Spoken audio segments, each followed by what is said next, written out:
ओम नमो भगवते वासुदेवाय।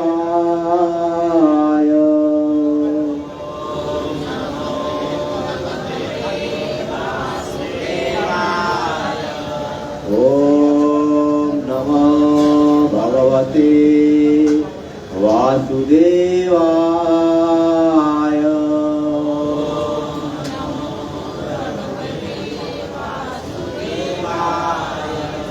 ओम नमो भगवते वासुदेवाय।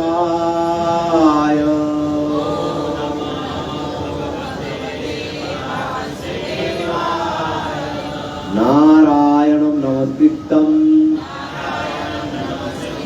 नरं चैव नरोत्तमं देवीं सरस्वतीं व्यासं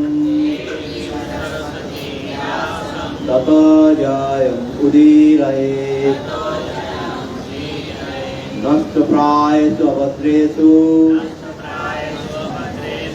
नित्यं भागवत सेवया। भागवतेरुत्तम श्लोके भक्तिर्भवति नैष्ठिकी। हरे कृष्ण।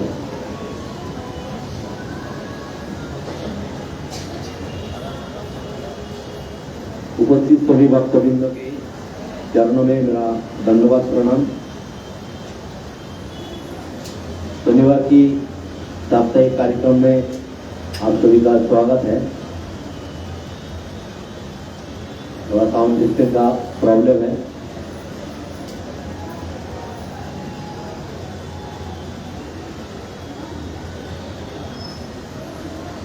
समय दे रहे हैं, चालू करो। अध्याय 9 श्लोक संख्या 29।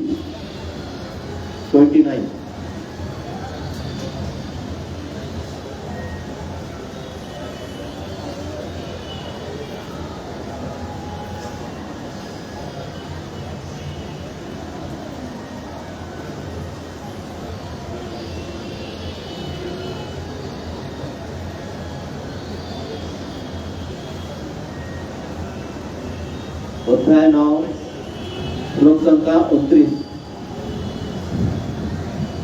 समहं सर्वभूतेषु न मे देशयस्ति न प्रियः। ये भजन्ति तु मां भक्ता मयि तेषु ते चाप्यहम्। समहं सर्वभूतेषु न मे देशयस्ति न प्रियः। ये भजन्ति तु मां भक्ता मयि तेषु चाप्यहम्। समहं सर्वभूतेषु न मे देशयस्ति न प्रियः। ये भजन्ति तु मां भक्ता मयि तेषु चाप्यहम्।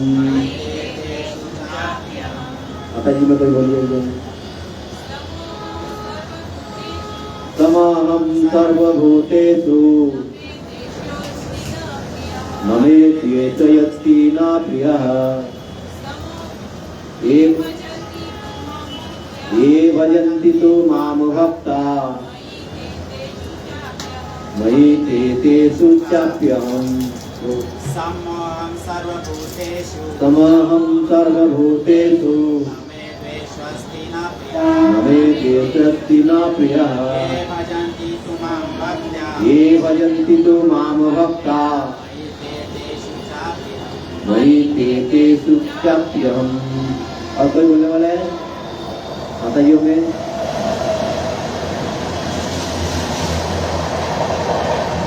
तो इस श्लोक का जो शब्दार्थ है समभाव, अहम, न्याय, सर्वभूतेषु समस्त जीवों में ना कोई नहीं, मैं मुझको देश पूर्ण अस्ति है, न तो प्रिय ये जो भजंती दिव्य सेवा करते हैं तू, लेकिन माम मुझको भक्ता भक्ति से मई मुझ में है, ते वे व्यक्ति तेषु उनमें क्या भी अभी निश्चित ही अहम मैं। हिंदी का अनुवाद श्रील प्रभुपाद द्वारा। जगद्गुरु श्रील प्रभुपाद की। मैं ना तो किसी से द्वेष करता हूँ, ना ही किसी के साथ पक्षपात करता हूँ। मैं सबों के लिए समभाव हूँ, किंतु जो भी भक्ति पूर्वक मेरा सेवा करता है वह मेरा मित्र है, मुझ में स्थित रहता है और मैं भी उसका मित्र हूँ। तात्पर्य, यह प्रश्न किया जा सकता है कि जब कृष्ण का सबों के लिए समभाव है और उनका कोई विशिष्ट मित्र नहीं है, तो फिर वे उन भक्तों में विशेष रुचि क्यों लेते हैं जो उनकी दिव्य सेवा में सदैव लगे रहते हैं। किंतु यह भेदभाव नहीं है, यह तो सहज है। इस जगत में हो सकता है कि कोई व्यक्ति अत्यंत उपकारी हो, किंतु तो भी वह अपने संतान में विशेष रुचि लेता है। भगवान का कहना है कि प्रत्येक जीव चाहे वह जिस योनि का हो उनका पुत्र है। अतः वे हर एक जीव का हर एक को जीवन की आवश्यक सुविधाएं प्रदान करते हैं। वे इस बादल की सदृश है जो सबों के ऊपर जल वृष्टि करता है, चाहे वह वृष्टि चट्टान पर हो या स्थल पर हो या जल में हो। किंतु भगवान अपने भक्तों का विशेष ध्यान रखते हैं। ऐसे ही भक्तों का यहाँ उल्लेख हुआ है। वे सदैव कृष्ण भावनामृत में रहते हैं, फलतः वे निरंतर कृष्ण में लीन रहते हैं। कृष्ण भावनामृत शब्द ही बताता है कि जो लोग ऐसा भावनामृत में रहते हैं वे सजीव आध्यात्मवादी है और उन्हीं में स्थित है। भगवान यहाँ स्पष्ट रूप से कहते हैं मोहि ते, अर्थात वे मुझ में, फलतः भगवान भी उनमें है। इससे जो यथा मम प्रपद्यन्ते तां तथैव भजमहं की भी व्याख्या हो जाती है। जो भी मेरा शरण में आ जाता है उसकी मैं उसी रूप में रखवाली करता हूँ। यह दिव्य आदान प्रदान भाव विद्यमान रहता है, किंतु भक्त तथा भगवान दोनों सचेतन है। जब हीरे को सोने की अंगूठी में जड़ दिया जाता है तो वह अत्यंत सुंदर लगता है, जिससे सोने की महिमा बढ़ती है, किंतु साथ ही हीरे की भी महिमा बढ़ती है। भगवान तथा जीव निरंतर चमकते रहते हैं और जब कोई जीव भगवान की सेवा में प्रवृत्त होता है तो वह सोने की भांति दिखता है। भगवान हीरे के समान है, अतः यह संयोग उत्तम होता है। शुद्ध अवस्था में जीव भक्त कहलाता है। परमेश्वर अपने भक्तों को भी भक्त बन जाते हैं। यदि भगवान तथा भक्तों में आदान प्रदान का भाव ना रहे तो सगुणवादी दर्शन ही ना रहे। मायावादी दर्शन में परमेश्वर तथा जीव के मध्य ऐसा आदान प्रदान का भाव नहीं मिलता, किंतु सगुणवादी दर्शन में ऐसा होता है। प्रयज अधिष्ठान तो दिया जाता है कि भगवान कल्प वृक्ष के समान है और मनुष्य इस वृक्ष से जो भी मांगता है भगवान उसकी पूर्ति करते हैं। किंतु यहाँ पर जो व्याख्या दी गई है यह अधिक पूर्ण है। यहाँ पर भगवान को भक्तों का पक्ष लेने वाला कहा गया है। यह भक्त के प्रति भगवान की विशाल कृपा की अभिव्यक्ति है। भगवान आदान प्रदान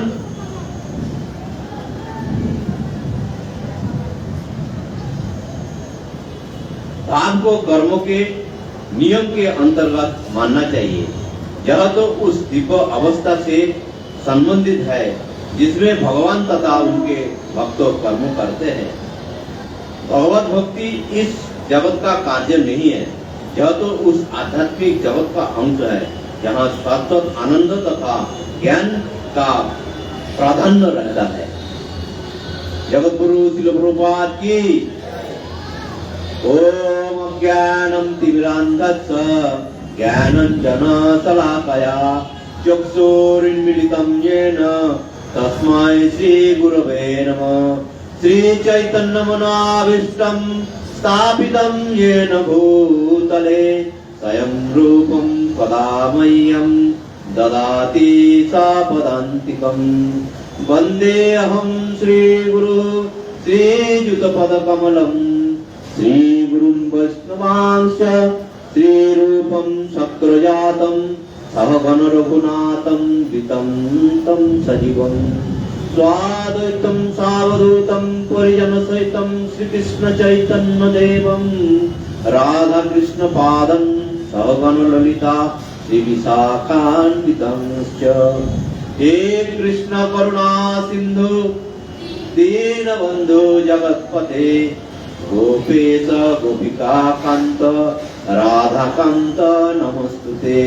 तप्त कांचन गौरांगी राधे वृंदावनेश्वरी वृषभानुसुते देवी प्रणमामि हरिप्रिये। वंशाकल्पतरुभ्यश्च कृपा सिन्धुभ्येव च पतितानं पावनेभ्यः श्रीवैष्णवेभ्यो नमो नमः। जय श्री कृष्ण चैतन्य प्रभु नित्यानंद श्री अद्वैत गदाधर श्रीवासादि गौर भक्त वृंद। हरे कृष्णा कृष्णा कृष्णा हरे हरे, हरे राम राम राम हरे हरे। हरे कृष्णा कृष्णा कृष्णा हरे हरे, हरे राम राम राम हरे हरे। हरे कृष्णा कृष्णा कृष्णा हरे हरे, हरे राम राम राम हरे हरे। नीलांचल निवासाय नित्याय परमात्मने बलभद्र सुभद्राभ्यं जगन्नाथाय ते नमः। जगदानंद कुंदाय प्रणतार्थहराय च नीलाचल निवासाय नित्याय परमात्मने नमः। बोलिए जगन्नाथ बलदेव सुभद्रा माई की। निताई गौर हरि प्रेमानंदे।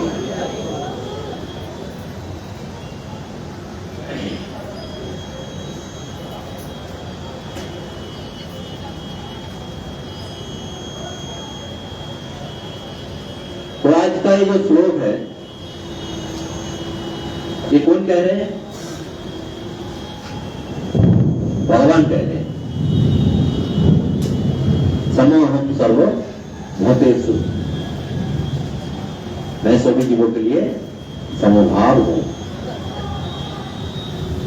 यहां पे और एक सुंदर शब्द है द्वेष। मैं ना तो किसी से द्वेष करता हूं।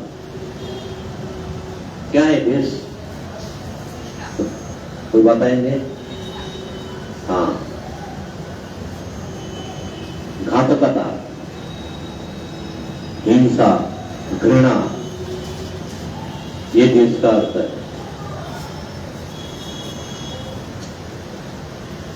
इस समय सारे संसार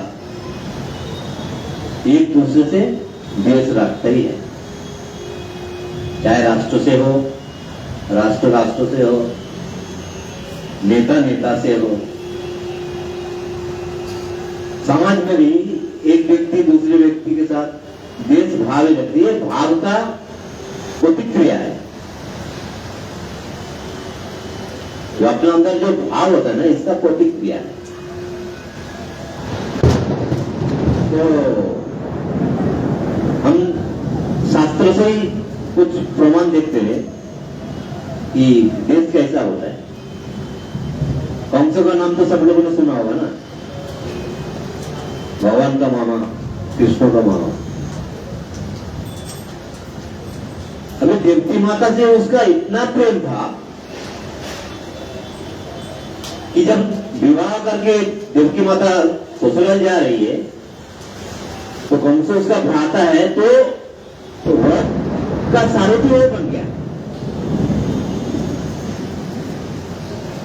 इतना प्रेम है कि मैं देवकी को स्वयं रथ चला कर लेके जाऊंगा और उनको ससुराल तक छोड़ के आऊंगा। जैसे ही थोड़ा सा रथ चालू किया, आकाशवाणी हो गया, अरे बोल क्या कर रहे तू? ये देवकी का 8वीं संतान तेरा मृत्यु का कारण बनेगा। जो प्रेम भाव था कंस का परिवर्तित हो गया तुरंत।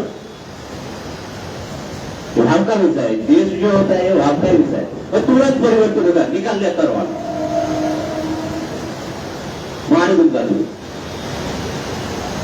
मेरा पुत्र मुझे वध करेगा, तू नहीं रहेगा तो तेरा पुत्र भी नहीं बनेगा। तो फिर वसुदेव जी था सामने, बहुत ज्ञानी पंडित, शास्त्र का बहुत सारे तर्क वितर्क करके किसी भी प्रकार के व्यक्ति का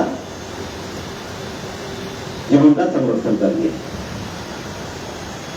और वादा ऐसा हो गया कि जब तक 8वें संतान देवकी का ना हो जाता है तब तक तुम लोग जेल में रहोगे। और एक वादा किया गया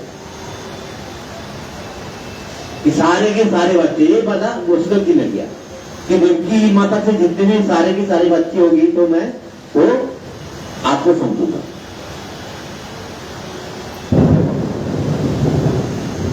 अब 1 से 6 तक देवकी माता की सारे संतानें कंस का हाथ में सौंप दिया गया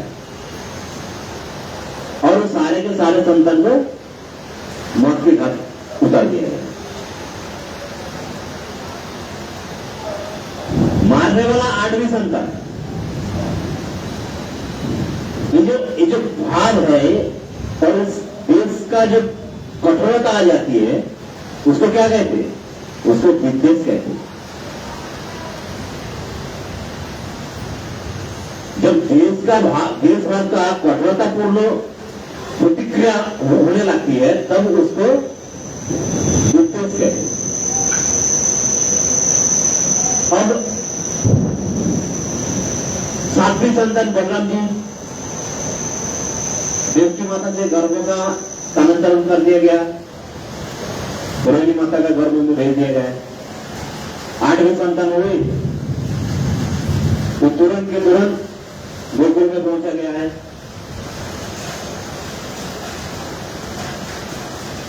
परंतु कंस का वो देश कम नहीं हुआ कि मुझे 8वीं संतान मारने वाला है। कहां है वो 8वीं संतान? पता लगा गोकुल में है। पता कैसा लगा कि जो बालिका लेके आए थे उसने थी और कंस का हाथ में दिए, तो जैसे उसको दीवार में ऐसा पटकने गया तो उड़ गए ऊपर और उसने बोल दिया, तो जो माया थी उसने बोल दी कि तुझे मारने वाला तो दूसरा जगह में पैदा हो गए। तब कंस का जो असलपुर का जो सब लोग है गुप्तचर, वो सब लोगों ने पता लगाया है गोकुल में, नंदो महल में है, वो देवकी का संतान है और वो तुम्हारे मृत्यु का कारण है। तरह तरह की चेष्टाएं चालू होगी, सब देश के कारण है। उनका खुद का ही बहन है, भांजा है, परंतु आकाशवाणी जो हो गया कि तुम्हारा मृत्यु का कारण इसका एडमिशन करना है, और देश कमी नहीं हो रहा है, उल्टे बांटते जा रहे हैं। 6.5 संतान को बंद कर दिया, 7वां संतान कहा गया कि 7वां संतान गर्भपात हो गया, परंतु बलराम जी है, और 8वें संतान वो गोकुल में स्थानांतरित कर दिया गया। तो ये है देश, एक दूसरे का प्रति घातक, शत्रुतापूर्ण, घृणापूर्ण व्यवहार रखने वाला। फिर दूसरा शब्द क्या आता है? पक्षपात। तो इसमें भगवान क्या कह रहे कि मैं किसी से द्वेष नहीं करता। द्वेष तो उन लोगों ने समझ लिया, तो भगवान कह रहे कि मैं द्वेष किसी से नहीं करता। तीसरे में पूतना का जो उदाहरण है,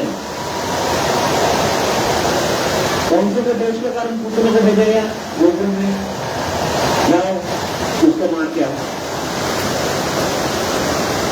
पुतना ने सुंदरी नारी का रूप धारण किया और स्तन में बीज लगाई। नंद भवन में पहुंच गए, जाके देखे उस समय भगवान का वयस कितना है? 1.5 महीने का बालक, और सब आया, माँ जब भी सामने नहीं है, उसने चुरा के उठा के लगी और थोड़ी दूर जाके उनको पान कराने लगा। अभी आधुनिक प्रवृत्ति देखिए कैसा है, इसमें जो आधुनिक प्रवृत्ति है, माता का रूप में भी आके संतान को मारने का प्रयास है, ये आधुनिक प्रवृत्ति। अभी सूर्य प्रवृत्ति कैसा है? अक्सर जो लोग गांव से है उनको इसका थोड़ा अंदाजा है। कैसा है कि जो चिड़िया का बच्चा होता है, घोंसले जो होता है वो ग्रीष्म ऋतु में होती है। ग्रीष्म ऋतु में वो चिड़िया घोंसले में अंडा देते हैं और बच्चा उत्पन्न होते हैं, ताकि वर्षा से पहले वो बच्चा उड़ सके। और जो लोग बंगाल, बिहार और उत्तर प्रदेश, छत्तीसगढ़, मध्य प्रदेश इस क्षेत्र में से है, उड़ीसा इस क्षेत्र में से है, तो उस क्षेत्र में है कि वैशाख ज्येष्ठ महीना में है तो बहुत तूफान आ रहा है, जो काल वैशाखी कहते हैं। वो जोर से तूफान होते हैं, पेड़ वेड़ गिर जाते हैं, घर भी टूट जाता है, घर का छाद उड़ा के लेके चले जाता है, ऐसा भी होता है। और उस समय जो पक्षी का शिशु रहता है ना घोंसले में, वो भी गिर जाते हैं।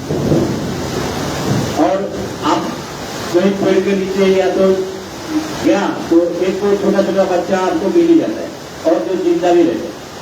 तो उस सिचुएशन में कोई भी अगर मनुष्य रहेगा वो उस पति को छोड़ के नहीं आ सकता, क्योंकि वो आता है, वो असहाय रूप में पड़ा हुआ है, तो उसको कुछ ना कुछ सहायता करने के लिए वो व्यक्ति उसको उठा के घर से लेके आता है, फिर उसको दाना पानी खिलाते हैं,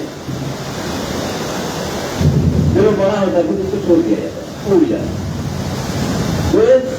तो सुर का जो व्यवहार है वो है, मतलब देवता लोगों का व्यवहार है, मतलब दयालु भाव। परंतु असुर का प्रवृत्ति देखिए, स्तन पान कराने के लिए तो दूसरा कोई नहीं आने वाला, तो माँ का दर्जा हो गया। परंतु माँ कैसी बीज लगा के आई, बीज को मार ही दूंगा। फिर उठा के लेके गई नंदभवन से दूर, थोड़ा दूर, वहां पे जाके मुंह में दे दिया।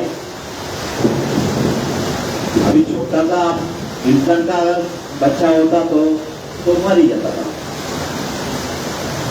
वो बीच में कैसा है, खतरनाक चीज, मतलब युवा में टच हो जाएगा तो भी मर जाएगा, इतना खतरनाक बीज है। साधारण मनुष्य का बच्चा होता तो क्या होता, परंतु भगवान तो भगवान है। भगवान किसी भी रूप में किसी भी शरीर में रहे, भगवान तो अक्षय है, उनका शक्ति का तो क्षय नहीं होता और वो शक्तिमान है। फिर क्या किया, स्वयं के साथ उनका प्राण भी छूट दिया, प्राण चूस लिया, उतना खड़ाम करके गिरी। बहुत विशाल बुरी घटना थी। तो बड़े बड़े संत महात्मा लोग कहते हैं कि पुतना मां के रूप में आए और भगवान उसको मां का दर्जा दिया और वृंदावन में भेज दिया या वैकुंठ में भेज दिया, लेकिन उनका मुक्ति मिल गई। राक्षस जन्म में रह के, असुरी जन्म में रह के मारने आया भगवान को, भगवान ने उसका प्राण पूछ लिया, फिर भी भगवान ने उसको अपना काम लगा दिया। भगवान कहते कि मैं किसी द्वेष नहीं करता। उतना का आने का उपलक्ष्य क्या था, मारना। मर गया पुतना साहब, भगवान ने उसका प्राण पूछ दिया। भगवान उसको कहीं भी भेज सकते थे ना, उतना का आत्मा को भगवान ने किसी अंध ग्रह में भेज सकते ना, अंध लोग में भेज सकते ना, जो नीचे का लोग है शीतल अतल बितल उसमें भेज सकते। ये भगवान का किससे दोष ना करने का उदाहरण। मारने वाला आया, मर गया, उसको भगवत धाम मिल गया। उतना कृपालु है भगवान, उनको भगवत धाम प्राप्त हो। अब दूसरे पक्ष क्या है कि मैं किससे पक्षपात भी नहीं करता।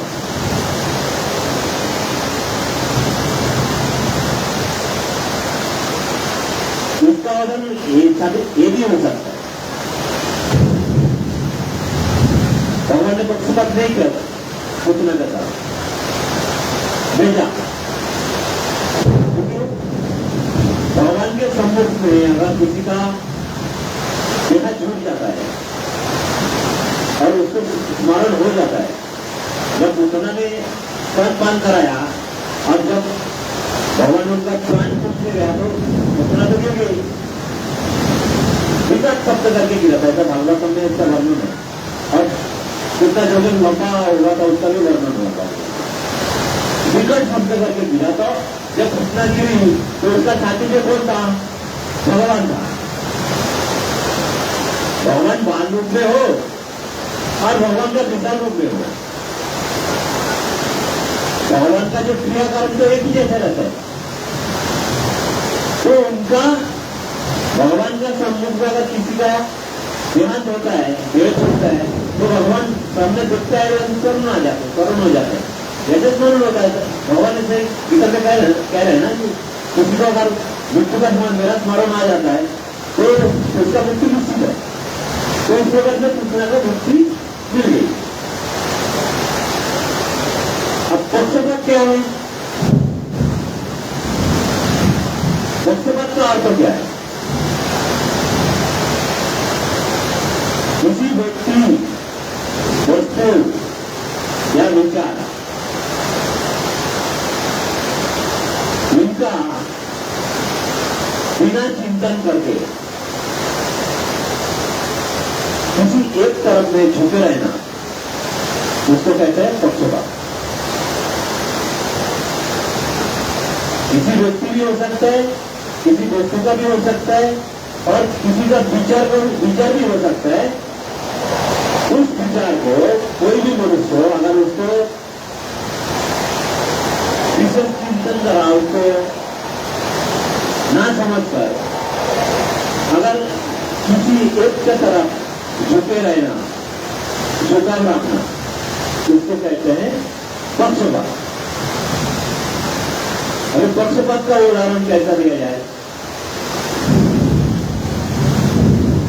पिछले हफ्ते में बिल्कुल सभी शो में महाभारत का कुछ अंशों हमारे सभा में सुनाए थे, तो आज भी मैं थोड़ा महाभारत में ही जाता हूँ, इसका कोई उदाहरण ढूंढते।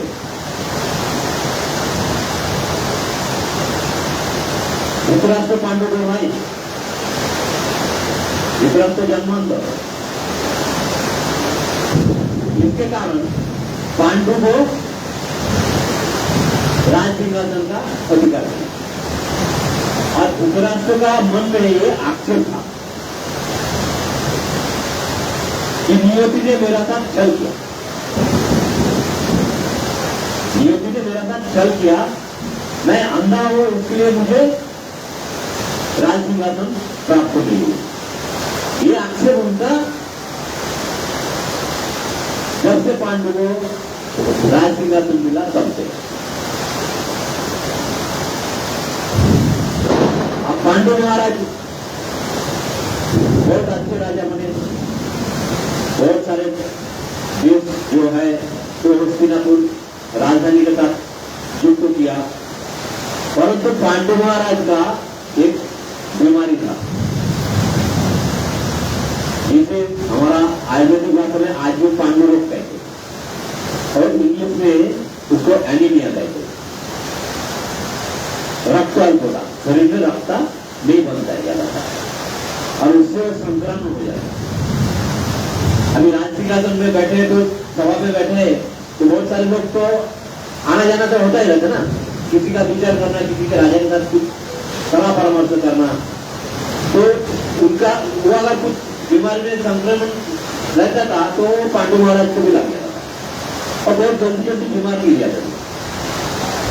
तो वैद्य लोग ने क्या किया, सलाह किया कि इसको कुछ दिन आराम करने के लिए तपोवन भेजा जाए। तपोवन नहीं, उपवन भेजा जाए। उपवन बोला था जो गांव रहता था, गांव के बाद जो हल्का फुल्का जंगल जो रहता है उसको उपवन कहते हैं। आज जो गंभीर हो जाता है उसको वन कहते हैं। तो हल्का फुल्का वन में वहां पे सब कुछ व्यवस्था कर दी गई और कुंती महारानी और माद्री महारानी और पांडु महाराज ये तीनों जाके वहां रहने लगा। और उसका आगे का जो कथा है दूसरी लोगों ने बताया था, आप लोगों को स्मरण हुआ रहेगा कि वहां पे एक ऋषि और उसका पत्नी का जो मिलन हो रहा था उस टाइम में उसने बाण मार दिया और उसको श्राप लग गया, और श्राप लग गया तो पांडु महाराज बहुत दुखी हो गए। और फिर बताया कुंती महारानी को कि ऐसा ऐसा हो गया मेरा तब, और फिर हमारा वंश चलाने के लिए क्या करना है। तब कुंती महारानी ने दुर्वासा जी की जो वरदान प्राप्त की तो उससे उन लोगों का संतान उत्पन्न हुई, 5 संतानें उत्पन्न हुई। और यहाँ हस्तिनापुर में भी 101 कौरव उत्पन्न हुई। फिर पांडु महाराज का मृत्यु हो जाती है वन में। फिर वहां का जो ऋषि मुनि लोग है वो सब लोग उनकी मातृ महारानी पांडु महाराज की संपत्ति हो जाती है और फिर उनको फिर से हस्तिनापुर से लेके आ जाते हैं। सब मुनि लोग जंगल में रहते थे, उन लोग लेके आके फिर वो हस्तिनापुर के राजधानी में निवास करने लगते हैं। परंतु दुर्योधन और धृतराष्ट्र और इनके साथ में शकुनी ये पांडवों का हृदय से बिल्कुल नहीं। ये हमेशा पांडवों का कैसा अनिष्ट किया जाए, उनका क्षति कैसा पहुंचाया जाए, इसका भी समय निरंतर सोचते रहे। छोटा उम्र में उनको फेंक दिया था, ये कथा भी विष्णु सहजाद को उन्होंने बताया कि वो गया पाताल लोक में और वहां पे जाके उसको नाना मिल गया और वहां पे जाके वो जो लोग जो सर्प लोग जो खुदा पीते हैं वो पी के भीगता ताकत बहुत बढ़ गया। 10 हाथी का ताकत था तो 10,000 हाथी का ताकत बढ़ गया उसका शरीर। फिर भी वापस आया। फिर जब इनका शिक्षा पूरी हुई, द्रोणाचार्य को शिक्षा दीक्षा का भार दिया गया है पांडव और कौरव का, फिर शिक्षा दीक्षा पूरी हुई तो युवराज का चयन होना था। जब युवराज का चयन होना था उस समय जो हस्तिनापुर राजसभा में जो बड़े बुजुर्ग था तो सब लोगों का इच्छा था कि युधिष्ठिर को राजकुमार का चयन किया गया। धृतराष्ट्र नहीं चाहते थे। तब धृतराष्ट्र ने क्या किया, उनको 12 में भेज दिया मेला देखने का बहाने। जाओ वाराणसी में बहुत अच्छा मेला होता है, वहां पे जाओ। वहां पे जाकर के उनको लाक्षागृह में जला के मारने का प्रयास किया गया, हुआ नहीं है, बच के निकल गया विनोद जी का सहायता से। और कोई था व्यक्ति तुरंत ना, तुरंत है वो जो खट्टा खुदा था तुरंत था, तो उनका सहायता से उन लोग बाहर निकल गए। फिर बहुत सारे नगर भ्रमण करते करते करते करते उनका विवाह हो गया द्रौपदी रानी से। फिर उन लोग हस्तिनापुर आया। फिर राज्य सिंहासन का दावेदारी पेश किया गया, वो भी कुछ ये नहीं हुआ, समस्या का समाधान हुआ नहीं है। धृतराष्ट्र नहीं चाहते थे कि फिर से पांडु का बच्चे लोग युवराज कुमार बन गया, क्योंकि वो धृतराष्ट्र का महत्वाकांक्षा था कि गुंजन बैठे इस राज सिंहासन, क्योंकि आगे वर्तन में राजा मैं हूं। क्योंकि पांडु को अकस्मात उसका शरीर छूट जाने के बाद फिर धृतराष्ट्र ऐसा समझ गया कि मैं पक्के राजा बन गया हूं, अब तो मुझे कोई हटा नहीं सकता। परंतु विष्णु पितामह और जो पूर्व हस्तिनापुर के पूर्ववंश के इन लोगों का विचार था कि नहीं, ये राज्य तो पांडु का है, तो पांडु राजा था और राजा का पुत्र ही युवराज कुमार बनता है, तो पांडु का पुत्र में से ही कोई युवराज कुमार बनेगा। फिर विभिन्न चक्रांत हुआ नहीं है। ये लोग नहीं चाहते कि इसका अभिषेक हो जाए युवराज पद पर। धृतराष्ट्र और उनका एक से एक जो संतान है उसके साथ वो समय कर्ण वर्ण सब भी जुड़ गया था, अश्वत्थामा कर्ण ये सब जो दुष्ट लोग जो था ये सब लोग भी उनके साथ जुड़ चुके थे और सबसे दुष्ट तो था अशोकनी।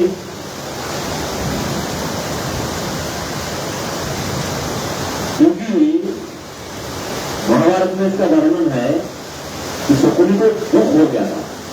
क्यों दुख हो गया था कि उसका बहन इतनी सुंदर है और उसे अंधपति मिला और उसने प्रण लिया था कि मैं पूरे वंश का सर्वनाश कर दूंगा,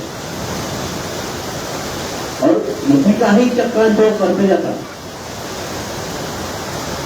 धृतराष्ट्र को और दुर्योधन को ऐसा लगता है कि मेरा मामा मेरा अच्छे के लिए सब काम कर रहे हैं, लेकिन उसका जो कुचक्रांत था वो बहुत पहले से उसका दिमाग में घर बन दिया था। जब गांधारी का शादी हुआ धृतराष्ट्र तब से उसने प्रण लिया था कि मैं कुरुवंश को सर्वनाश कर दूंगा। तो यह भी एक बहुत बड़ा किरदार महाभारत का कथा में शकुनी। फिर निर्णय लिया गया कि राज्यों को 2 भाग में विभाजित करके एक भाग पांडवों को दे दिया जाए, एक भाग कौरवों को दे दिया जाए। राज्यों विभक्त हो गया, राजधानी भगवान की सहायता से बने, बहुत सुंदर महल बना। उनके तो लोग जाके वहां पे अपमानित हो गया। ये कथा आप लोगों ने सीरियल में तो देखा रहेगा और कथा आप लोग थोड़ा बहुत तो जानते ही है।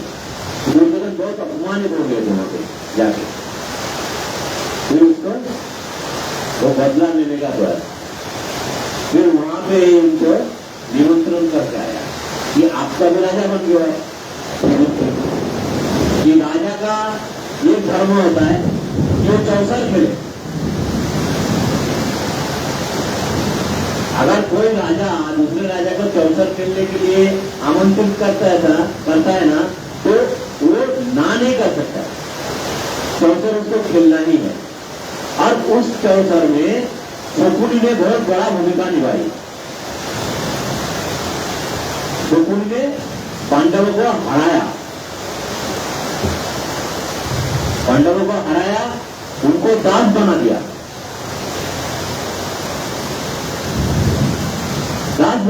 तो उनको साजा मिला। पांडवों को क्या साजा मिला? मतलब ऐसा साजा मिला, इसको अगर चिंतन करके देखा जाए ना, तो मतलब इन लोगों को भी राज्य मिले ही नहीं। सारे का सारा राज्य दुर्योधन हड़ दिया। 12 वर्ष की वनवास और 1 वर्ष की अज्ञातवास। उस अज्ञातवास में अगर कोई भी पांडव को ढूंढ लिया जाए, साजा फिर से नया। 12 वर्ष की वनवास, 1 वर्ष की अज्ञातवास। तो भगवान की कृपा, पांडव ऐसे साधु पुरुष लोग, साधु समाज के लोग हैं, भगवान साथ में है। तो 13 वर्ष की अज्ञातवास पूर्ण हुआ और मत्स्य की राजधानी विराटनगर में पांडव प्रकट हो गया। क्योंकि मत्स्य राज के राज्य सभा में जो लोग थे ना, राज परिवार के साथ में वो लोग अज्ञातवास के लोग छद्मवेश में रहा, वहां पे रहा। तो जैसा ही अवैध समाप्त हुआ अज्ञातवास का, तो पांडव वहां प्रकट हो गया। ऐसा कि दुर्योधन ने आक्रमण कर दिया। उनको पता लग गया था कि पांडव यहाँ पे है। और दुर्भाग्यवश उसी दिन लास्ट दिन था अज्ञातवास की। इसके लिए दुर्योधन उनको पकड़ नहीं पाया। वो लास्ट दिन था, उस दिन दुर्योधन ने आक्रमण कर दिया। फिर आया, पांडव प्रकट हो गया, भगवान को भेजा गया हस्तिनापुर, दूत बना, दूत बनकर भगवान आए। हाँ, इससे पहले धृतराष्ट्र ने दूत भेजा संजय को। महाभारत में से पता है, ऐसी कहानी है जो है, संजय को धृतराष्ट्र ने भेजा मत्स्य में। और क्या संदेश भेजा? पांडव बहुत अच्छा है, बहुत धार्मिक है, उनको राजपाट नहीं करना चाहिए। और उसका दिन से साधु प्रवृत्ति में रह के उनका भी राजपाट नहीं लेना ही अच्छा है। उनको जो भी कुछ आवश्यकता होगी हस्तिनापुर में है, उनका जो काका वो सब कुछ सुबह से कर लेगी। ऐसे संजय के हाथ में उसने मैसेज भेजा। और वहां पे भगवान कृष्ण था। जब संजय ने कहा कि धृतराष्ट्र को ये संदेश धृतराष्ट्र ने भेजा पांडवों के लिए, तो भगवान ने बोला कि वयस का अनुसार से जिस काका धृतराष्ट्र को भी ये जो प्रस्ताव है, ये प्रस्ताव पहले बनना चाहिए। शुरुआत वहां से होना चाहिए। कहां से? हस्तिनापुर से, फिर पांडव मंडली। फिर संजय को वापस भेजा गया। भगवान बोला, संजय आप क्या बोल रहे हस्तिनापुर में बताओ कि 1-2 दिन में मैं यहाँ हस्तिनापुर पहुंचने वाला हूं। भगवान आए, राज्यों का पहले पूर्ण राज्यों का बात किया भगवान ने, पूर्ण राज्य के लोग, क्योंकि ये पांडव का राज्य है,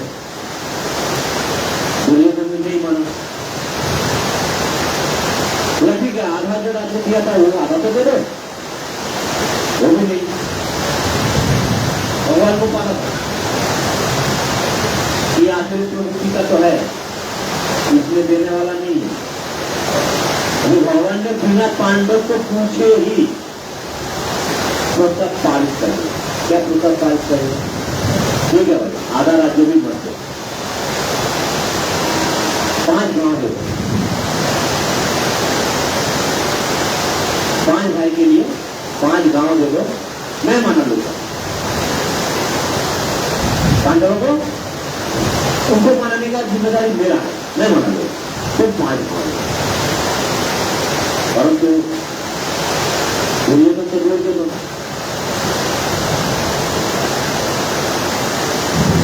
उसने जो श्लोक कहा तो महाभारत में बहुत प्रसिद्ध श्लोक है, सुनिए। दुर्योधन कृष्ण को कह रहे हैं बेटा 5 गांव तो दूर की बात है, तो लोग क्या कह रहे हैं कि यावत कितनया सच्चो विद्युत अप्रेण क्यों करो,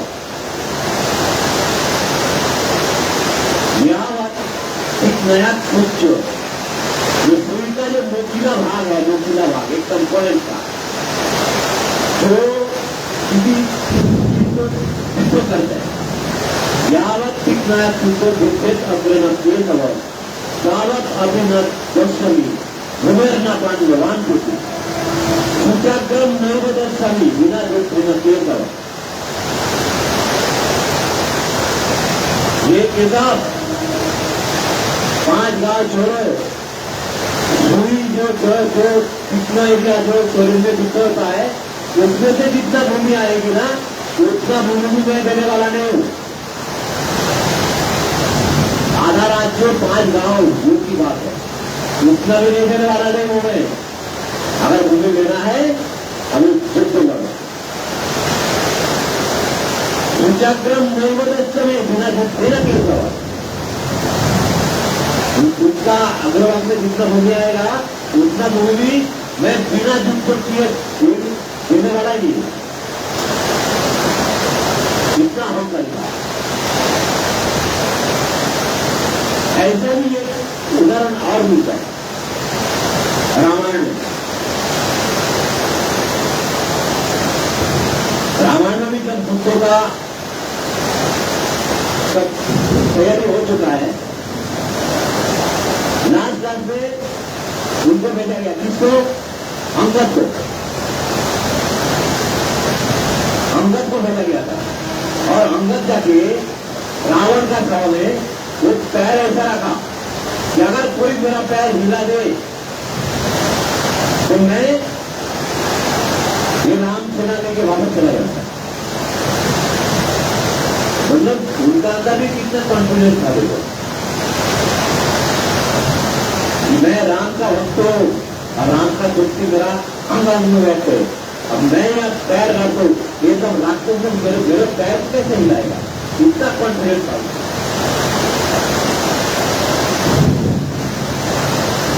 तो हो गया, अब दुर्योधन ने बोल दिया, अभी निर्णय हो चुका, युद्ध होने वाला है। अभी उस युद्ध में कौन चीज का पक्ष में लड़ने वाला है, और ये सारे जो बात मैंने अभी जो कहा तथा ये हस्तिनापुर राजधानी का कथा है, और उस राजधानी में राज्यसभा में जो भी कुछ घटना घटे इसका साक्षी उस समय का सारे के सारे बड़े बड़े महारथी विश्वपितामह, द्रोणाचार्य, कृपाचार्य, विदुर जी, इतने बड़े बड़े महात्मा लोग, इस सारे के सारे अधर्म दुर्योधन का जो व्यवहार है तो सब लोगों को मालूम है कि दुर्योधन अधर्मपूर्वक काम कर रहा है। ये धर्मपूर्वक कोई काम ही नहीं कर रहा है, 5 गांव में वो उतने भी नहीं देने वाला है, ऐसा कह दिया। फिर हो गया निर्णय के बाद इतना सब कुछ होने का बाद भी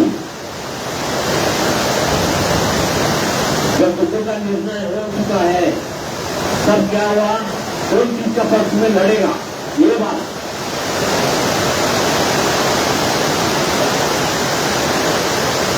कौरव अधर्मपूर्ण कार्य करते हुए भी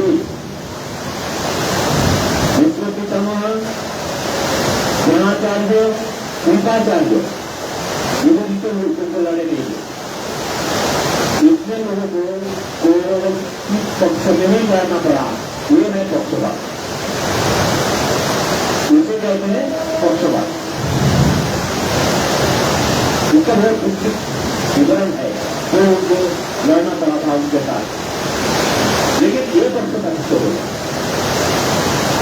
पांडवों का राज नहीं, दुर्योधन हड़प ले रहे, ये पुत्र है, पितामह पुत्र का सब कुछ पता है, वो तो सारे कहानी उनका आंखों का सामने रखे थे ना, फिर भी उनको ऐसा कुछ हुआ, उसको कौरवों में पक्ष में ही लड़ना पड़ा, और इसे कहते हैं पक्षपात।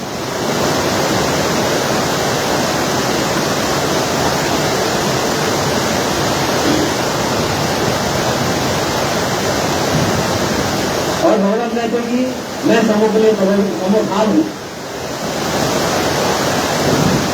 जो भी जीव इस संसार में रहते हैं, चाहे वो भगवान के भजन करे, भगवान की स्मरण करे, भगवान की सेवा करे और ना करे, चाहे छोटा से छोटा योनि में भी हो और सबसे बुद्धिमान मनुष्य योनि में भी हो, भगवान पालन करें, सबकी पालन करें। जो जीवित रहने के लिए जो सामग्री आवश्यकता होती है, वो सारे के सारे भगवान सभी को देते हैं। ऐसा कोई नहीं है यही जो कुत्ता तो मेरा भजन करता नहीं है, मैं उनको भोज देने वाला नहीं हूं, उसको ठंडे में मार दूंगा। ये दादा तो मेरा भजन करता नहीं, मैं इसको खाना नहीं दूंगा। ये मछलियां सब पानी में रहते हैं, इनको मैं ऑक्सीजन नहीं दूंगा, ऐसा भगवान नहीं कहते। जो बर्फीले प्रदेश में रहता है, भगवान ऐसा नहीं कहते कि मैं तुमको सूरज का ताप नहीं दूंगा, सबको मिलता है, सब मिलता है। ये भगवान का स्वभाव का उदाहरण है। भगवान समभावी है, ये भगवान का उदाहरण है, समभावी। फिर क्या बोलते भगवान, किंतु जो भी भक्तिपूर्वक मेरा सेवा करते हैं वह मेरा मित्र है, वो मुझमें ठीक रहता है और मैं भी उनका मित्र हूं। इसमें बहुत सुंदर एक कथा है, कथा मैं सुनना चाहता हूँ और संस्कृत में सुनना चाहता हूँ, क्योंकि 11 तक मैं मौसम बहुत खराब हो गया है। एक व्यक्ति था, उसका नाम था होलीपाल। क्या नाम था? होलीपाल। वो किसी गांव में रहता था और गांव का सामने से एक मार्ग एक शहर से दूसरा शहर में जुड़ता था। उसी गांव मार्ग का बाजू में जो गांव है, उस गांव में वो पति पत्नी निसंतान था, पति पत्नी रहा था।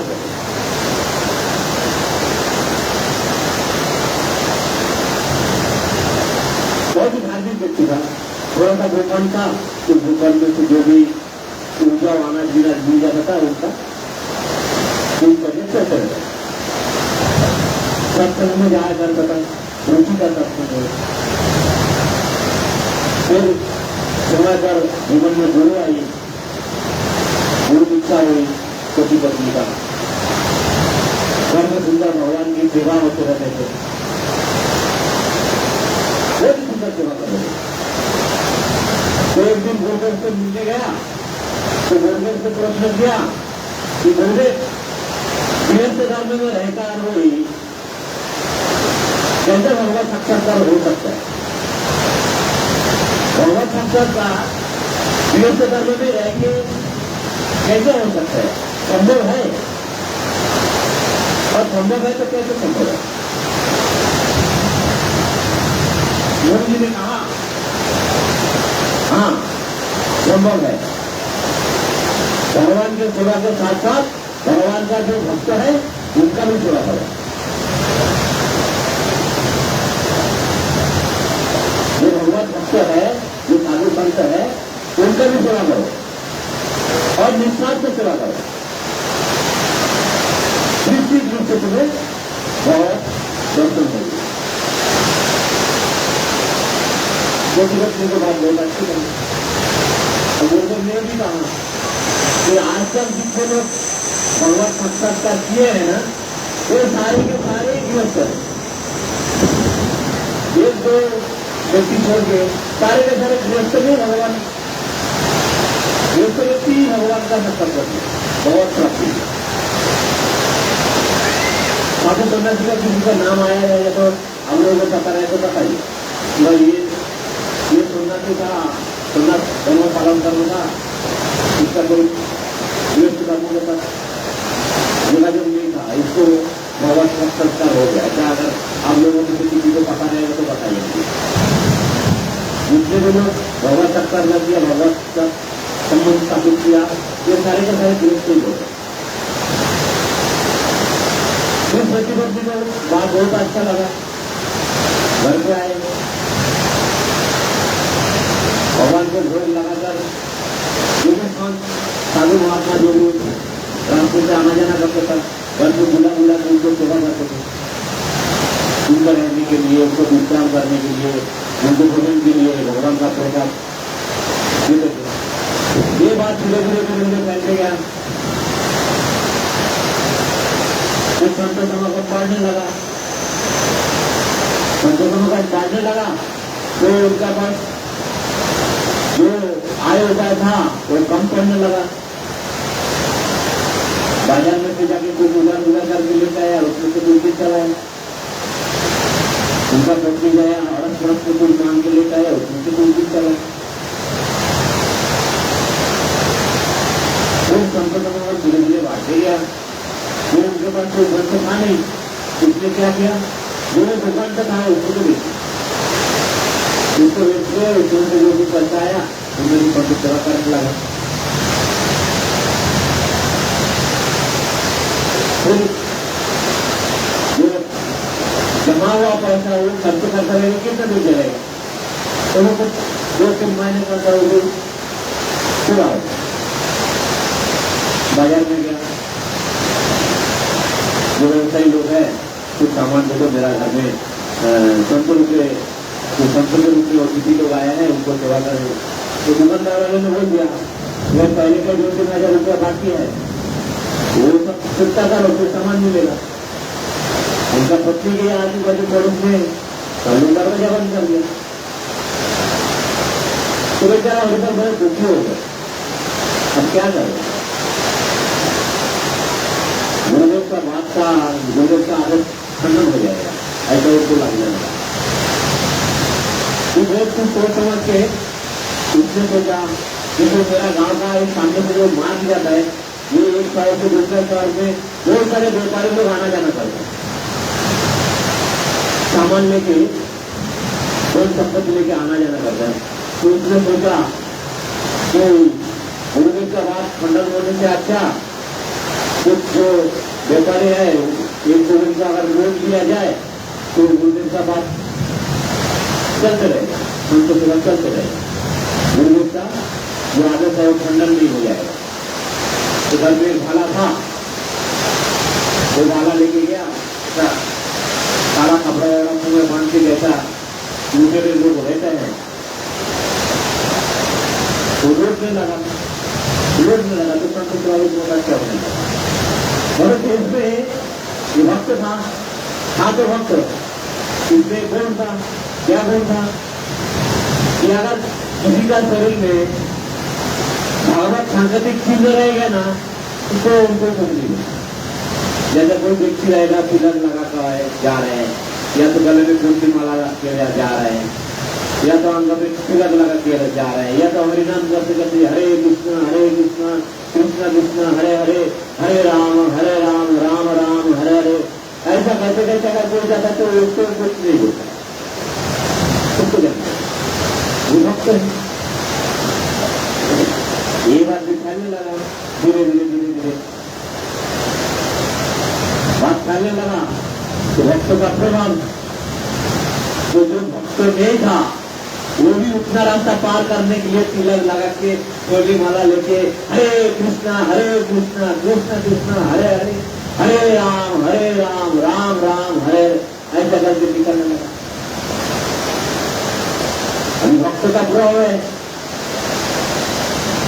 जो भी लोग उधर से निकलते हैं तो वैसे ही निकलते हैं, फिर इसका धंधा बन चौपा। हम क्या करें, आमदनी तो कुछ हो ही नहीं रहा है। जो भक्त नहीं है वो भी भोले वाला पट्टी वाला लेकिन उसका रास्ता पार कर देंगे, जहाँ पे वो हरिपाल लूटता था सबको, जंगल का किनारे में वहां पे जहाँ पे लूटता था उसका रास्ता पार करने के लिए सब लोग, जो भी लोग रास्ते से, उस जमाने में तो ऐसा गाड़ी का बंदोबस्त नहीं था, ज्यादा से ज्यादा बैलगाड़ी रहेगी या तो घोड़ा रहेगा, घोड़ा रथ रहेगा, उसमें आना जाना करता था। वो जंगल के पास उसको बोलते थे, सारे के सारे भक्त बन गया, उनका तो आमदनी खत्म हो गया, कुछ आमदनी मिल ही नहीं रहे। अभी कैसा होगा संत का सेवा। फिर वो हरिपाल तो द्वारकाधीश का पूजा करता, द्वारकाधीश का जो मूर्ति है ना वो मूर्ति को दिया। तो एक दिन बेचारा बहुत कोरुण भाव से कोरुण भाव से द्वारकाधीश का सुबह जो सेवा कर रहे थे उस टाइम उसने द्वारकाधीश को कहा कि बहू आप क्या करेंगे, कैसे चलेगा, गुरुदेव का बात का अभी खंडन हो जाएगा। किस प्रकार अभी सब लोग भक्तवान के जा रहे हैं, इसको डूब भी नहीं सकता और संतों को कैसे नहीं सेवा करो। आप तो राजा की राज है, आप ही कुछ करो, कुछ व्यवस्था करो बोल के। हरिपाल जैसे रोज के लिए माला लेके आ गया जंगल की तरफ। उधर द्वारका में भगवान सुबह सुबह बहुत साज साजने लगा तो रुक्मिणी जाएगी, उससे लोग कहाँ जाने वाले हैं, इसका सुबह सुबह इसका श्रृंगार कर रहे हैं और सब भगवान जो दागिना वगैरह है वो सब पहन रहे हो, कहाँ जाने वाले कोई। बोला मेरा जो मित्र है बहुत अच्छा मित्र है, उनसे मिलेगा। तो रुक्मिणी जी कहा वो मैं चलूं साथ में। भगवान बोला आप जाना चाहती हो, ठीक है चलो, एक काम करो आप भी चलो साथ में और आपका भी जो सब बहुत मूल्यवान जो जेवर सब है ना वो सब खेल लो, परंतु आज का दिन तिलक मत लगाना, तिलक नहीं लगाना। क्यों नहीं, वो मेरा मित्र बहुत खास है, उनको बिना तिलक के जाएगा और हम लोग दोनों राजा रानी के रूप में नहीं जाएंगे, तो बोली का और बोली का पोती का रूप में जाए। तो को समझ में नहीं आया क्या होने वाला है, तो बोला ठीक है। जो जहां पे हरिपाल गए थे वहां पे आ गया भगवान, रुक्मिणी दोनों आ गए। तो थोड़ा दूर सुपट हो गया भगवान और वहां से चल के आने लगे तो हरिपाल ने देखा आज तो बहुत बड़ा सुधार मिल जाएगा, आज तो मैं मरवा नहीं बोलूंगा, इतना जोर लेके पोती पोती आ रहा है। बोला तो फिर उसने दूर से देखने लगा कि माथे पे तिलक नहीं है ना, नहीं तिलक नहीं है, उनकी माला भी नहीं है, अगली झोली माला भी नहीं है। फिर थोड़ा दूर में भगवान उसको बुलाया, ओ भाई साहब इधर आओ ना, थोड़ा इधर आओ। तो गया हरिपाल ने, भगवान ने कहा मैंने सुना है कि यहाँ पे एक मुकेला है जो कोई भी इस रास्ते में आने जाना करता है उसको रोक लेता है, तो आपका हाथ में तो भाला है, तो एक काम करो कि आप हमको एक रास्ता को पार करा दो और मैं आपको एक स्वर्ण मुद्रा दे दूंगा। हरिपाल ने कहा ठीक है प्रभु, मैं आपको रास्ता पार करा दूंगा, लेकिन मुझे पहले स्वर्ण मुद्रा चाहिए। क्योंकि मेरा घर में कोई संत तो सुबह सुबह आ गया है, उनका जो भी सुबह सुबह बाल लोग नाश्ता उस्ता कराने का है, मैं जो बोलती था बोल जाओ, मैं चलिए समुद्र मेरा बच्ची का हाथ में लेके आ जाता हूँ। ठीक है, देखिए समुद्र या बच्ची का हाथ में समुद्र थी और देखे बोला इन संतों का बाल लोग वगैरह का व्यवस्था करो, तब तक मैं और भी कुछ बंदोबस्त करके आता हूँ बोल के निकल गया। जहाँ पे भगवान और रुक्मिणी अपेक्षा में थी वहां पे आके बोले चलिए अभी आप लोगों को छोड़ के आता हूँ, आप दोनों आगे चलिए, मैं पीछे पीछे चलूंगा, ताकि आगे से कोई आपको आक्रमण कर दिया वो भी देखने को मिलेगा और पीछे से आक्रमण करेगा तो मैं पीछे तो पहले हूँ, आपका कोई हानि नहीं होगा, आप आगे चलो, मैं आपको पीछे पीछे चलूंगा। भगवान बोला ठीक है चल, दोनों चलने लगा। जैसे जंगल का भाव आया ऐसे ही उसने भाला लेके सामने आके खड़ा हो गया, ऐसा भाला ऊंचा करके खड़ा हो गया, चलो अभी सब कुछ निकालो और मेरा झोली में डाल दो। भगवान बोलते डाल दो, आपका झोली में डाल दो सब कुछ। बोला हाँ, ये तो प्राण जान से मार दूंगा, जान से आपका प्राण चला जाएगा। तो भगवान ने सब कुछ निकालने लगा।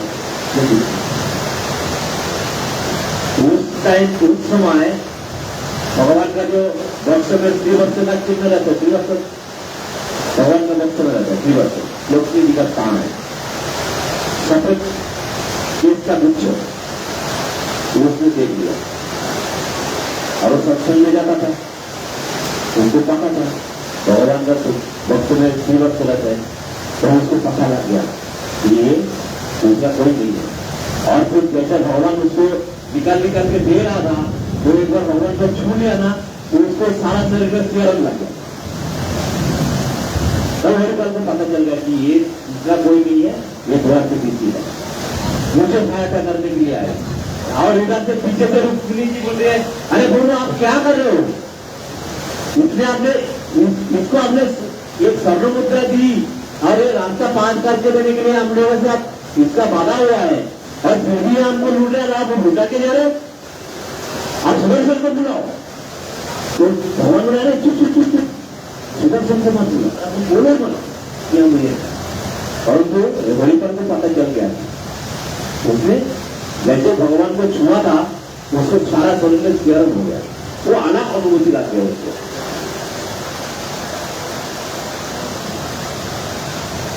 वही बात तो पहले सोच रहा था कि इसको तो आज तो मैं लूटूंगा तो 5-6 साल तो मेरा संत सेवा का कोई तकलीफ नहीं होगा, बिंदास करते रहेगा।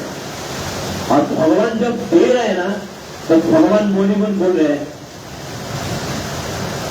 तुम्हारा इस जन्म में संत सेवा कभी बंद ही नहीं होने वाला है, क्योंकि स्वयं लक्ष्मी जी आपको आपका झोली में सब कुछ डालने वाला है। भगवान एक खुशी से पूछ कर रहा था, बहुत पूछ कर रहा था।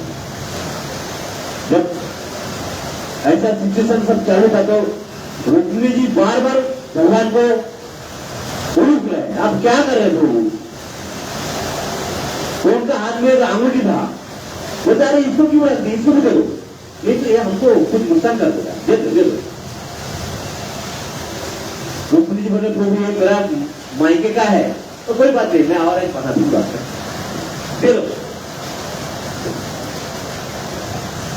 सब कुछ जब दे रहा था, सब जब चल रहा था, तब हरिबल उस जगह पर बैठ के भगवान का सामने रोने लग गया, क्योंकि उसको पता चल गया था, वो तो देख लिया था भगवान का वक्ष में त्रिवर्ष का चिन्ह। जैसे ही उसने छुआ उसको कुछ अलग ही अनुभूति होने लगा, वो रोने लगा कि मैं महामूर्ख हूं, आज मैं भगवान को ही लूट दे रहा हूं। और भगवान कहते हैं कि जो मेरा शुद्ध भक्त है मैं उनके सामने लूट जाता हूं। लेकिन भक्तों का भी भाव ऐसे ही रहता है ना, भगवान का कोई हानि ना हो जाए, हमेशा रहता है ना ऐसा ही भाव कि भगवान को कोई हानि ना हो जाए, ये बात तो हमेशा रहता है भक्तों। और उसको पता चल गया था ये भगवान है स्वयं, द्वारकाधीश स्वयं आ गया है। फिर जब रोने लगा तो भगवान ने पूछा क्यों रो रहे हो? हमारे से तुम जो मांगा हमने सब कुछ दे दिया तुमको, फिर इसमें रोने का क्या बात हो गया? अभी आपका तो जीवन भर का तो संत सेवा आराम से होते रहेगा। भगवान मुस्कुरा रहा है और ऐसा सोच रहा है कि अभी लक्ष्मी जी को सब कुछ दे दी, तो इनका क्या कमी होने वाला धन की? भौतिक धन का थोड़ा ही कमी होने वाला, तो संत सेवा के लिए तो चलता ही रहेगा। फिर हरिपाल ने बोला प्रभु मुझे माफ कर दीजिए। क्यों? फिर मुझे पता चल गया आप स्वयं द्वारकाधीश हैं, आप प्रकट हो गए, आप प्रकट दर्शन कराइए मुझे। फिर उसको दर्शन दिया, दर्शन हो गया। रुक्मिणी जी भी उसी रूप में आया, रुक्मिणी जी में दर्शन हुआ।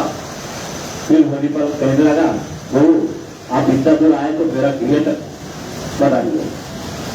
बोला ठीक है, वहां पे कुछ संत लोग है जो आपका भी दर्शन हो जाएगा, और आज तो मेरा गृह में बहुत बड़ा उत्सव होने वाला है। स्वयं द्वारकाधीश मेरा गृह पे आज आने वाला है। फिर घर पे गया, भगवान को ऊंचे आसन में बिठाया, रुक्मिणी जी का 56 भोग का आयोजन हुआ, भगवान को भोग लगाया, सारे अड़स पड़ोस में भोग बांटा गया। और जो संत लोग आया वो तो हरिपाल का जय जय करने लगा कि आप धन्य हो, आप गृहस्थ में रहकर भी भगवत साक्षात्कार आपके लिए हम लोगों को भी हो गया। आपके लिए हम संत लोग जो हम लोग भगवान का दर्शन करने का लालसा में घूमते रहते हैं, मेरे संसार का चक्कर लगाते रहते हैं, तो आप जैसे गृहस्थ के लिए हमें भगवत साक्षात्कार सुलभ हो गया। सब लोग हरिपाल का जय जयकार करने लगा और हरिपाल भगवान को खूब बहुत अच्छे से सेवा किया, भोग भी लगाया। फिर भगवान वहां 56 भोग पाके निकल गए। तो सारे गांव में ये बात पता चल गया। वहां पे बहुत बड़ा भगवान का आश्रम और मंदिर बना और उस गांव के सारे भक्तों जो भी था सब भगवान का भक्त बन गया। तो एक भक्त का जो स्वभाव है, भगवान जो यहाँ पे कह रहे हैं कि जो मेरा भक्त है मैं उनके प्रति विशेष रुचि रखता हूं। तो जब हरिपाल ने आर्तो हाथ में भगवान को बुलाया तो भगवान स्वयं चल के आ गए उनको सहायता करने के लिए, और सारे उनका सहायता भी कर दिए। और उसी वक्त का बदला बाकी सारे जो संत उस समय उस जगह पे जमा हुए थे उन सबको भी दर्शन हुआ। बोले भक्तवत्सल भगवान की, द्वारकाधीश भगवान की, दुर्गा माता की, नवरात्रि महामहोत्सव की, निताय गौर हरि प्रेमानंदे। तो आज के लिए मेरा वाणी यहाँ पे विराम ले रहा हूं। तो 11 बज गया और अब मौसम भी बहुत खराब है, जो आगे थोड़ा सा विस्तार करते था और थोड़ा काट जाता, मतलब आधा पौने घंटा हो जाता। आज यहाँ भी विश्राम करता हूँ। किसी का कुछ प्रश्न रहेगा आज का इस श्लोक के संदर्भ में तो पूछ सकते हैं। किसी का कुछ प्रश्न है? नहीं। ठीक है, अरे